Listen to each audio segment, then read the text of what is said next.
நீங்கள் ஒரு புதிய மனிதனாக நீங்கள் உருமாறுகின்றீர்கள் என்பதற்கான ஒரு அர்த்தம். உண்மையான ஆன்ம நிலையை நோக்கி என்னுடைய உடம்பை கொண்டு செல்வதற்கு ஒரு பச்சை தண்ணீரில் குளிப்பேன் என்கிறீங்க. இதெல்லாம் பாத்தீங்கன்னா இருக்கு ஆனா இல்ல. பக்தியில சொல்றான் டிட்டாச்ட் அட்டாச்மெண்ட். எல்லாமே இருக்கு ஆனா அதுல ஒரு டிட்டாச்மெண்ட்.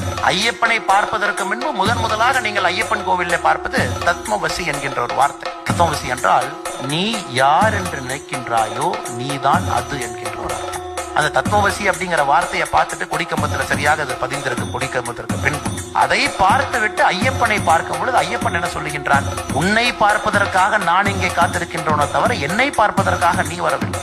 உன்னை பார்ப்பதற்காக இந்த சபரிமலையிலே அந்த ஐயப்பன் காத்திருக்கின்றான் ஒரு வேடனாக என்பது பொருள். அது இந்த இந்து வாழ்வியல் முறை. அதை காலகாலமாக பண்டை காலமாக அதை கொண்டு வந்து அது சரியாக இருக்கும் வரை நம்முடைய குணங்கள் என்பது சரியாக இருந்துச்சு. எந்த குணங்களுமே மாறல. ஞானம் இருந்தது, பக்தி இருந்தது, வைராகியம் இருந்தது, யோக நிலை வரை சரியாக இருந்தது, கடைசி நிலை பலம் வரை இருந்தது.